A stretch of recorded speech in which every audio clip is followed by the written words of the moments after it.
Shqipja, gjua jonë dhe zemrës, gjua e fjalëve të dëdës dhe tribërisë e historisë.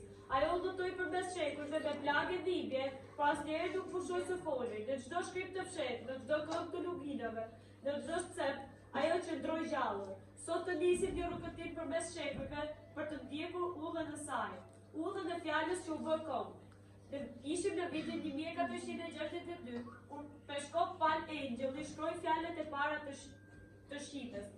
Unë të pagazoj në emër të Atit, të Birit dhe Shpirtit të Shenjtë. Amin.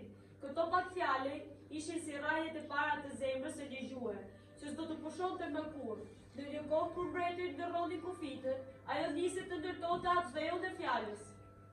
Unë jam gjua shqipe, edhe pak fjalë janë jetër për mua, një fillim i vogël, por me zemër të madhe.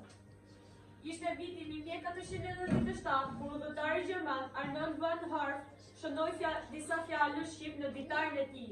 Fjalët tona nisën të dëgjoheshin për te teteve. Ai më dëgjoi dhe më çoi në botën. Ishin shkëndijat e para, por duhej një burrë që ta kthente me libër, e t'i jepte një faqe e zë. Ai ishte Gjon Buzuku. Një prift i përulur, por me shpirt të madh, që në shekullin e 16 mori përsipër një mision të shenjtë, të fliste me Zotin në gjuhën e popullit të vet. Unë jam Gjon Buzuku. Në vitet e 1555 botova me shari. E shkova me frikë, me mund, me dashuri, doja që çdo shqiptar të kuptonte lutjen e vet. Në çdo faqe të mesharit e kam shkruar me shpirt. Dija që gjuha është dija e një këmbë. Faleminderit. Prej dorës tënde, unë nisa të flas me shkronja, të dëgjojmë në kish, në familje dhe në çdo zemër shqiptare. Një hap i parë, por ende i vetëm, duhej një dritë për të gjithë kombin, dhe drita po vinte nga advetar të tjerë. Ishte shekulli i 19, kur cili solli rigjindje shqiptare, dhe një vend ku pushtuesit donin të shohin një gjuhë, u bë burrë pishtar, i cili ishte Konstantin Kristoforjevi. Unë jam Konstantin Kristoforjevi. Përktheva Biblën në gegërisht e toskërisht që çdo shqiptar të mësonte gjuhën e vet, pa dallim krahine, pa dallim feje. Doja që gjuha jonë të lidhte çdo shqiptar, siç lidh drita qielli me tokën. Partime dhe dije, u bëra më e fortë. Në fjalët e tua gjeta mendjen e lirë të kombit tim. Por duhej një bashkim, një gjuhë vetme, një alfabet që të fliste për të gjithë, dhe kështu në manastir, historia do të ndryshonte përgjithmonë. Ishte një viti 1908, kur në qytetin e manastirit u mblodën bitë më të ditur të kombit, mësues, shkrimtarë, priftëri, dietarë.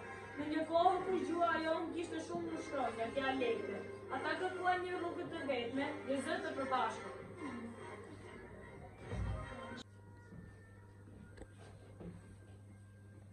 Kemi ardhur nga të gjitha anët e Shqipërisë për një qëllim të vetëm, të bashkojmë gjuhën tonë. Pa një alfabet të përbashkët, shqiptarët nuk do të mund të rëndinin historinë e vet. Diskutuam ditë e natë, me pasion dhe me shpirt, dhe vendosëm. Alfabeti shqip do të jetë latin, 36 shkronja të pastra dhe të qarta si drita e lirisë. Këto shkronja nuk janë thjesht simbole, por aty shohim zemrën e kombit tonë që rrën në çdo fjalë të shkruar. Faleminderit për sakrificën e të gjithë dietarëve që e bën këtë ëndër realitet. Çdo fëmijë më mëson njësoj. Nga Shkodra në Gjirokastër, nga Prizreni në Çamëri. Ajo ditë ishte si argimi i një dielli të ri. Shqipja nuk ishte më vetëm gjuhë, por atë i fjalës shqiptare. Shekujt kaluan, por shqipja mbeti si flamur që valvitet në çdo kohë. Sot ajo jeton në shkollat tona, në këngët, në ëndrat e brezit të ri. Ne jemi gjuha shqipe, ne jemi shqiptar, do ta mbrojmë dhe do ta ruajmë gjithmonë. Të flasim, të shkruajmë, të